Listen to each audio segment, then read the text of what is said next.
آپ نماز میں اللہ سے صرف ایک چیز مانگتے ہیں کہ اللہ مجھے ان کے راستے پہ لگا جن کو تم نے نعمتیں بخشی، ان کے راستے پہ نہیں جو تباہی کے راستے پہ چلے گئے۔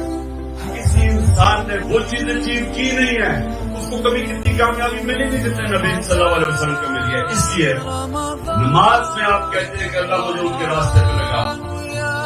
ہم اللہ سے دعا کرتے ہیں ان کی سنت پہ ہم چلیں، ان کے راستے پہ چلے، کیونکہ وہ اصل کا راستہ ہے، لیکن وہ مشکل راستہ ہے۔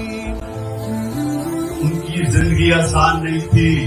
اللہ نے اپنے حبیب کو جب رائے حق پہ لگایا، جب نبوت دی تو 13 سال سب سے مشکل وقت سے اپنے حبیب کو گزارا، جس سے اللہ سب سے زیادہ پیار کرتا تھا۔